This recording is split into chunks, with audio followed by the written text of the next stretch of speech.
हमारा अभी भी घर है, मैं असम में तुमको ले जाऊंगा, उधर ही रहो, सुख में रहो। यहाँ में बीजेपी को डिस्टर्ब करने के लिए यहाँ बक्सर में घुमा घूमी मत करो। ये मोटरसाइकिल चलाने वाला हमें लोग नहीं चाहिए, हमें कश्मीर भारत में लेने वाला हीरो चाहिए। लोग आनंद मिश्र को वोट देगा ना, खाली सपना में बुलेट का खाली छवि ही दिमाग में आएगा कि बुलेट हम देखा था और आगे कुछ नहीं होने वाला है। क्या नहीं, मुझे देखिए ये खराब लगता है कि हम तो अपने आप को उस परिवार का हिस्सा ही मानते चलते थे, लेकिन परिवार ने मुझे अपनाया ही नहीं। और मेरी गलती भी क्या है सोचिए। तो मुझे ये समझ में नहीं आ रहा है कि एक ऐसा परिवार, एक जो संगठन है भाजपा का और संघ का, एक ऐसा है जिसको इतने सालों से लोगों ने सींच के खड़ा किया। और आज जैसे हम जैसे लोग हैं जो कि इनका योद्धा बन के काम करना चाहते हैं। उन्होंने माननीय मुख्यमंत्री जी ने कहा कि वो झूठ बोल के आया है कि बीजेपी ज्वाइन। मैं कहाँ झूठ बोला, मैं तो आज भी कहता हूँ मैं बीजेपी ज्वाइन करने को बोला था, मैं आज भी कहता हूँ मैं संगठन ज्वाइन, आप लोगों ने करवाया नहीं।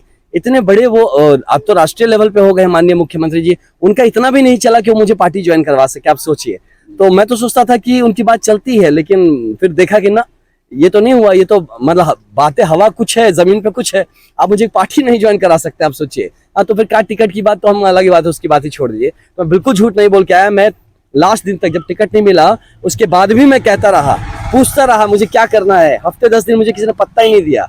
तो क्या मैं ऐसे बैठा रहता? लोग मुझसे यहाँ पे मेरे साथ काम करे, कार्यकर्ता हैं, इतने सारे लोग हैं जुड़े हुए हैं, तो मेरा भी सम्मान, आत्मसम्मान है। मैं अपनी जमीन पे हूँ, मैं अपनी धरती पे हूँ, मैं अपने घर पे हूँ, मुझे इनके लिए जवाब देना पड़ेगा। तो आई टूक अ स्टैंड। अब जब स्टैंड ले लिया तो इनको तकलीफ हो रही है। जिस तरीके से उन्होंने कहा कि मैं वहां फिर बुलाऊंगा, हाँ देखिए, ये जो है ना, इसमें थोड़ा हम मुझे अहम दिखता है।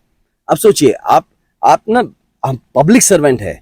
जब ये बात चली थी कि मैं देश का सेवक हूँ, मैं चौकीदार हूँ, और सडनली आप घर के बच्चे को ऐसा करते हैं, आप टांग के गोदी में लेके चले जाएंगे क्या? ये तो बच्चा चुराने जैसा बात हो गया कि यार मैं अपने घर पे हूँ, मैं क्या भीग रहा हूँ क्या? मैं कुछ ना भी करूँ तभी यहाँ मैं संपन्न रहूंगा। मेरा घर है, मेरा गांव है, मेरे लोग हैं, आप उस बीच में आके। और उन लोगों पे भी मुझे शर्म आती है जो ताली बजा रहे थे कि उनके बेटे के बारे में कहा गया कि मैं उसको लेके जाऊंगा, और ताली बजा रहे हैं। कल उनके बेटे को भी ये लोग लेके जाएंगे। उनको समझ में नहीं आ रही है बात। अभी भी उनके बंधन में है क्या? वही तो बता रहा हूँ, वो भी भूल गए हैं कि वो अब सीएम होंगे, मैं इस पे नहीं हूँ, ये बात ये भी भूल गए हैं। तो इस बात को, चीज को ध्यान में रखना चाहिए कि एक बेसिक चीज है, किसी के बारे में ऐसा नहीं। मैं तो चाहता था कि वो हमारे यहाँ आए भैया, हम तो उनको बड़ा भाई मानते हैं, हम उनके लिए रिस्पेक्टफुली, उनके लिए हम यहाँ पे पूरा रेड कारपेट बिछवाते, आप हमारे घर आ रहे हैं, हमारे गाँव आ रहे हैं, आपका सम्मान कराते, आपको घर ले चलते, मट्ठा पिलाते, इतना सारा है ना, बढ़िया से हम आपका सेवा सत्कार करते। लेकिन अब आप आके हमारे घर में हम ही को धमका रहे हैं, हमारे लोगों को बरगला रहे हैं। I mean this is not done. और ये दिखाता है कहीं ना कहीं, देखिए ये करके भाजपा ने न जाने ही मुझे बहुत बड़ा कद दे दिया है।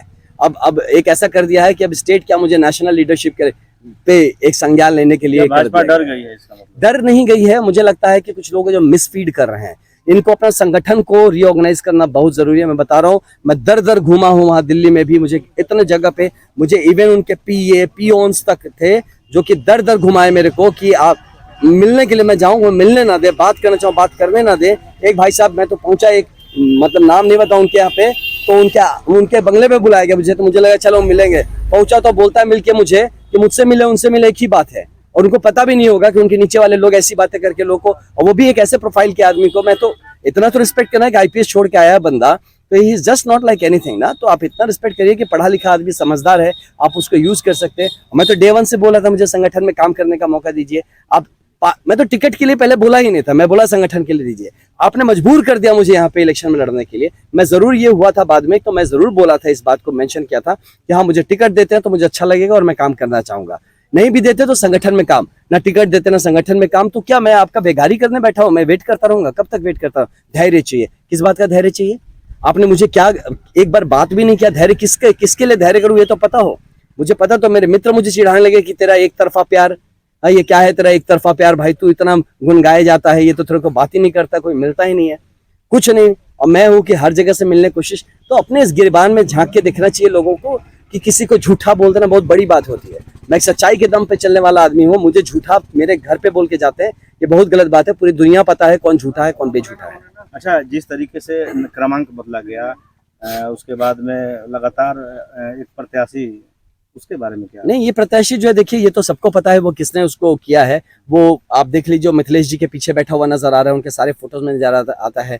एक आराम से धोती पजामा, क्या कुर्ता पजामा पहने वाला आदमी है, जो कि अपना दाढ़ी वाड़ी बढ़ा के आराम से बाल ऐसे नीचे करके एक गमछा को ऐसे नॉर्मल जैसे गमछा लपेटते हैं लोग, लेके अपने स्टाइल में वो घूम रहा है। अब सडनली वो एकदम मतलब मेरे स्टाइल में आ जाता है, एक फौजी कमांडो हेयर स्टाइल में आ जाता है, उसकी हंसी मेरे जैसे हो जाती है, वो ये गमछा भी मेरे टाइप से ही पहनता है। और उसके बाद हर चीजें मुझसे मिले भी भाई साहब, मैंने पूछा भाई साहब सच में हंसते हैं क्या, मैंने इतना ही पूछा उसी में। मिले हैं? हाँ, मतलब जब नामांकन के बाद मिले, मैं ऐसे ही हंस के पूछा भैया आप हंसते भी हैं, लेकिन देख के तो नहीं लगा कि आप हंसते भी होंगे।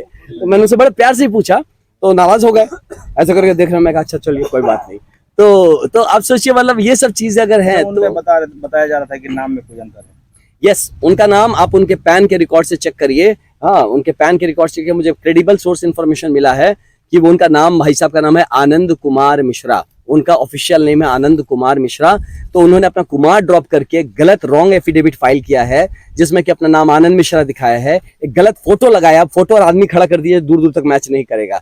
लेकिन मैंने संज्ञान में लाया है, आरओ साहब के भी, ऑब्जर्वर्स को भी दिया, ईसीआई को भी भेजा है। तो अभी तक तो कुछ मैं हिलते डुलते नहीं देखा, मैं पहले ही दे दिया था। तो हिसाब से उस फोटो, एडिटेड फोटो है ये, तो सीधा सीधा फोटो एंट्री तो बनता है, इस पे तो सीधा क्रिमिनल केस होना चाहिए। और गलत एफिडेविट फाइल किया, इन पे प्रॉपर क्रिमिनल केस होकर इनका अरेस्ट होना चाहिए। जिस तरीके से लगातार प्रहार किया जा रहा है, बीजेपी डर गई है? नहीं, ये डरने नहीं डरने की बात नहीं बन, लेकिन ये अपने बक्सर में जो प्रत्याशी है वो अपना हार मान चुके हैं, ये फॉर श्योर है, वो हार मान चुके हैं। उनको पता है कि वो अकेले भी लड़ेंगे तो नोटा जीतेगा, वो नहीं जीत सकते हैं, ये बात वो भी श्योर हो गए हैं इस बात को। तो अब उनको पता है, अब उनकी पुरानी मित्रता है सुधाकर सिंह जी से, उनकी पुरानी दोस्ती है, वो पहले आते अपना प्यार का इजहार कर दिए थे।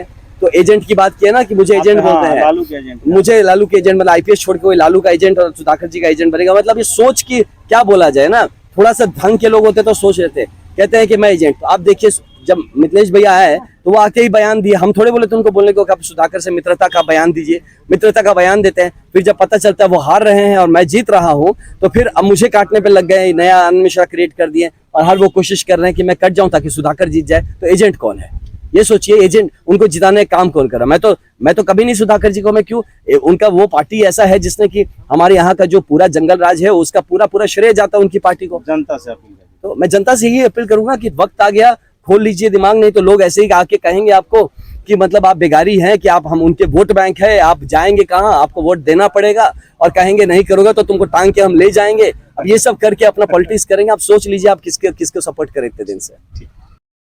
हमारे खबरों के प्रायोजक हैं शहर बक्सर में खुला है पंकज ट्रेलर, जहां आपके मन मुताबिक कपड़े मिलते हैं। सबसे बड़ी बात यह है कि यहां पर आपके मन मुताबिक कपड़े की सिलाई भी होती है। यही नहीं, महिलाओं के लिए साड़ी एवं सूट भी उपलब्ध है। अच्छे कारीगरों के द्वारा खुद निर्मित किए गए सूट के लिए पंकज ट्रेलर को एक बार जरूर मौका दें। पता है अम्बेन्स्टर होटल के सामने, पंकज ट्रेलर को एक बार जरूर मौका दें। पता है अम्बेन्स्टर होटल के सामने।